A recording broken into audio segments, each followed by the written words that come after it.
Joy Hind dear aspirants, welcome to the route of success. আজকে আমরা WP কনস্টেবলের ইন্টারভিউর অনলাইন ইন্টারভিউ শুরু করছি। আমার সঙ্গে রয়েছে সায়ন্তনী বোস। সায়ন্তনী বোস ওয়েস্ট বেঙ্গল পুলিশেই কর্মরত। আজকে আমরা একের পর এক কিছু অ্যাসপিরেন্টের ইন্টারভিউ নেব।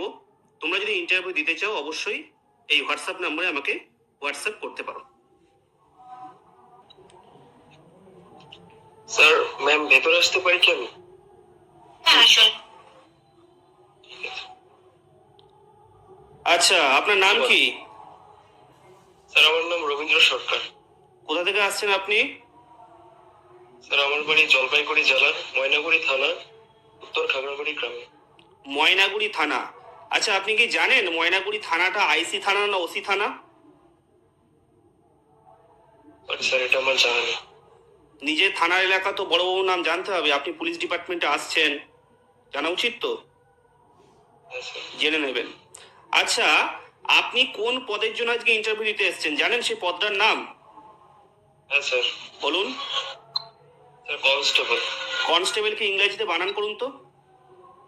Sir, CONSTABLE। কনস্টেবলকে বাংলায় কি বলে জানেন আপনি? সরি স্যার, জানা নেই আমার। আচ্ছা, বলতে পারেন এই পশ্চিমবঙ্গ পুলিশের সর্বোচ্চ পদ কোনটি?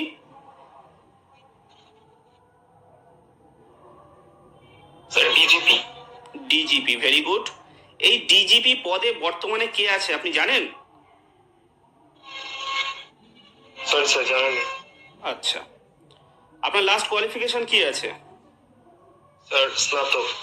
কোন বিষয়ে? স্যার, রাষ্ট্রবিজ্ঞান।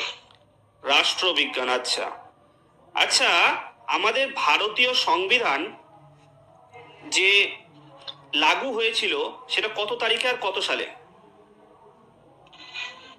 স্যার, 1950 সালের 26শে জানুয়ারি।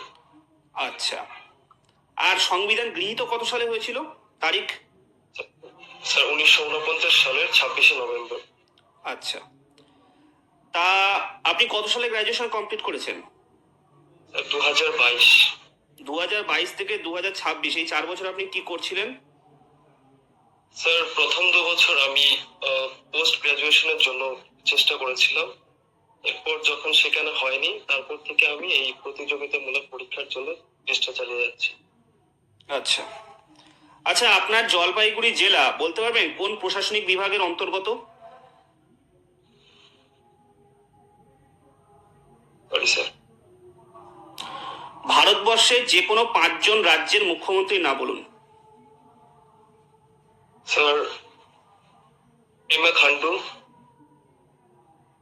মমতা ব্যানার্জি,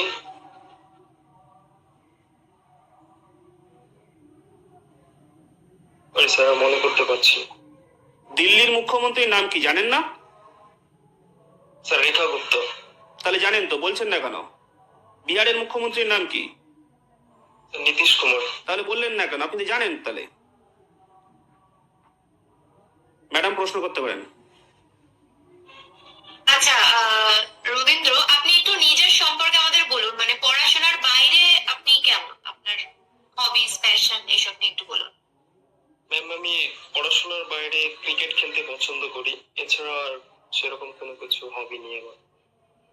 আচ্ছা আচ্ছা, তো মানে আপনি যদি আপনি বলেন যে আপনি স্নাতক পরবর্তী পড়াশোনার জন্য বা হায়ার ডিগ্রির জন্য চেষ্টা করেছিলেন, তো পুলিশে মানে আপনি যদি এই জবটার জন্য সিলেক্টেড হন এবং পরবর্তীকালে আপনি কি চাইবেন যে আবারও চেষ্টা করতে বা হায়ার স্টাডিজ করতে, আপনি কি চাইবেন সেটা?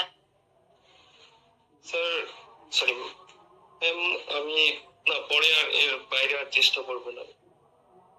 আচ্ছা আচ্ছা, আপনি বলুন যে মানে আপনি এই যে পুলিশের আমাদের আহ দুটো ভালো দিক বলুন পুলিশের, এবং দুটো খারাপ দিক বলুন যেগুলো আপনার মনে হয় যে পুলিশ সমাজের আরো ইমপ্রুভ করা বা বেটার করার জায়গা রয়েছে।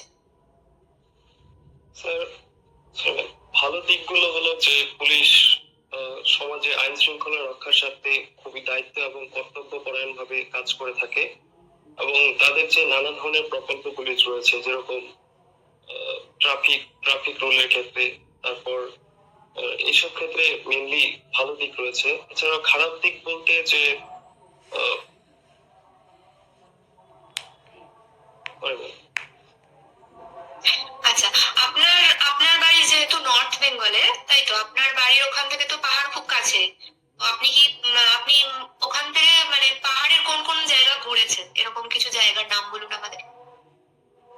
সরি ম্যাম, আমি এদিক থেকে কোথাও পাহাড়ে ঘুরতে যাইনি। আচ্ছা, তো আচ্ছা আপনি আমাকে এটা বলুন যে আমাদের পশ্চিমবঙ্গ পুলিশে মহিলাদের একটা স্পেশালাইজড টিম আছে।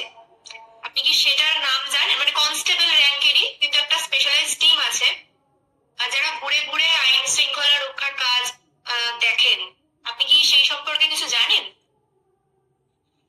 সরি ম্যাম, এই বিষয়ে আমার জানা নেই।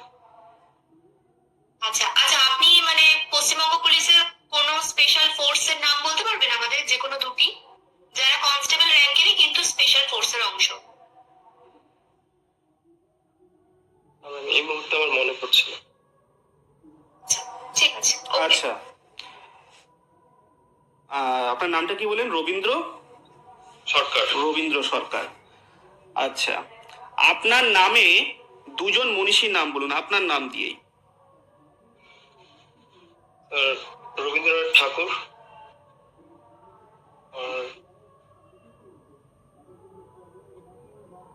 আর একজনের নাম মনে পড়ছে।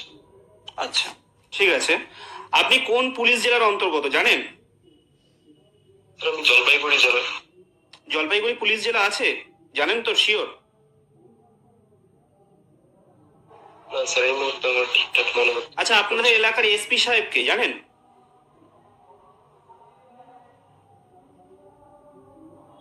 না স্যার।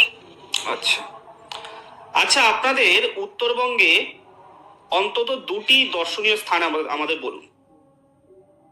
স্যার, জল্পেশ মন্দির এবং জটিলেশ্বর মন্দির। আচ্ছা, ঠিক আছে। আপনার নামের অর্থ কি জানেন আপনি? হ্যাঁ স্যার। আচ্ছা, বেশ, ঠিক আছে, ঠিক আছে, আপনি আসতে পারেন। ঠিক আছে, ধন্যবাদ স্যার, ধন্যবাদ ম্যাম। হ্যাঁ, এবার একটু শোনো, যেটা বলি তোমাকে। ইন্টারভিউ তোমার মোটের ওপরে যে খুব খারাপ হয়েছে বলবো না, ভালো হয়েছে মোটামুটি। তবে আমি বলবো যে কিছু ডেটা একটু কালেক্ট করে রাখবে। হ্যাঁ, তোমার থানা কোন থানা, সেটা আইসি থানা না ওসি থানা, হ্যাঁ, থানার বড়বাবু কে আছেন, তুমি কোন পুলিশ জেলার অধীনে, তোমার পুলিশ জেলার যে এসপি সাহেব তার নাম, ঠিক আছে? এইগুলো একটু বেসিক জিনিস একটু কালেক্ট করে রাখতে হবে, বুঝতে পেরেছো তো? এগুলো তুমি পাবে, আমি তোমাকে বলে দিচ্ছি, যেটা আমিও যেটা করেছিলাম। আমি আমার লোকাল থানায় একদিন গেলাম, আমার রিক্রুটমেন্টের সময় যখন আমি চাকরি পাই, আমি আমার লোকাল থানায় গেলাম। সেখানে থানার যিনি অফিসার ছিলেন তাকে বললেন যে স্যার, আমি ডব্লিউপি কনস্টেবল একজন ক্যান্ডিডেট, আমি ইন্টারভিউ দেবো, আমাকে কিছু একটু ডেটা বলে দিলে একটু ভালো হতো। তখন বললেন কি কি জানতে চাও বলো। তখন আমি বললাম, স্যার আপনার এই থানাটা আইসি থানা না ওসি থানা, এই থানার বড়বাবু যিনি আছেন তার নাম কি, আমাদের এলাকার এসডিপিও সাহেবের নাম কি, আমাদের এলাকার সিআই সাহেব কে আছেন, আমাদের জেলার এসপি সাহেব কে আছেন, এইসব ডেটাগুলো কিন্তু কালেক্ট করে রাখবে, ঠিক আছে? পশ্চিমবঙ্গে যেমন প্রশাসনিক বিভাগগুলো, 5টা প্রশাসনিক বিভাগ আছে, তুমি কোন প্রশাসনিক বিভাগের অন্তর্গত, তোমাদের এলাকার পুলিশ জেলাটার নাম কি, এইগুলো একটু ডেটা কালেক্ট রাখতে হবে, ঠিক আছে? আর বিশেষ করে তোমার নিজের নামের অর্থ, এর প্রশ্ন কিন্তু ম্যাক্সিমাম কিন্তু করে, তোমার নিজের নামের অর্থ, তোমার নিজের সম্পর্কে কিছু বলুন, ঠিক আছে? পুলিশ কেন হতে চাও, পুলিশের খারাপ দিক দুটো, ভালো দিক দুটো, এগুলো একটু জানতে হবে, ঠিক আছে? আর যদি কোনো প্রশ্নের উত্তর যখন তুমি না জানবে, সাবলীল ভাবে বলবে যে স্যার এই বিষয়টি আমার জানা নেই, আমি জেনে নেওয়ার চেষ্টা করব, ঠিক আছে? আরেকটা যেটা হিন্টস যেটা মানে একটা ট্রিক, এগুলো যদি দেখো যে ইন্টারভিউ কক্ষে কোনো ম্যাডাম আছেন, ঠিক আছে, এগুলো আমি শিখিয়ে দিচ্ছি, কোনো ইন্টারভিউ কক্ষে যদি কোনো ম্যাডাম আছেন, জিজ্ঞাসা করবে যে ম্যাডাম আমি কি ভেতরে আসতে পারি, তাকে প্রথমে বলবে, ঠিক আছে? আর নমস্কার ম্যাডাম, নমস্কার স্যার, এই কথাটা ঢুকলেই, হুট করে ঢুকে নমস্কার ম্যাডাম, নমস্কার স্যার, হাত তুলে নয়, হাত স্ট্রেট থেকে বলবে, একদম তার চোখে চোখ লেগে নমস্কার ম্যাডাম, নমস্কার স্যার, বুঝতে পারলে? ঠিক আছে। বলো দিদি, তুমি কিছু বললে বলো দিদি। না, ঠিকই আছে, কনফিডেন্টলি আনসার দিয়েছে, এটা ভালো লেগেছে। নিজের সম্পর্কে জিজ্ঞাসা করেছি, মানে বেশি কথা বাড়ায়নি, এটা খুব একটা এটা খুব ফ্লেভার। ভালো বলেছে, আমি বললাম তো খারাপ না, ভালো দিয়েছে ইন্টারভিউ, ঠিক আছে? প্র্যাকটিস হ্যাঁ, করতে থাকো। নিজের জেলার সম্পর্কে, এবং যেহেতু পাহাড় ঘেঁষা এরিয়াতে বাড়ি, তো একটু ওই সংক্রান্ত বিষয়গুলো একটু জেনে নেবে, পাহাড় টাহাড়ের এলাকাগুলো, তাহলে স্পেশাল ফোর্সের একটু পারলে নামটা জেনে নেবে। বলা যায় না যদি বাই চান্স প্রশ্ন করে বসে। উইনার্স টিম, রাজ্য পুলিশের উইনার্স টিম, মেয়েদের হচ্ছে উইনার্স টিম, উইনার্স টিম, আর লেডি র্যাপ আছে, স্ট্র্যাকো আছে, এগুলো একটু জেনে নেবে, এগুলো স্পেশাল ফোর্স যদি প্রশ্ন করে, এটা বেসিক জিনিস তো। ঠিক আছে? ঠিক আছে। আসতে পারো, তুমি কেটে দেবে, আর কিছু জিজ্ঞাসা থাকলে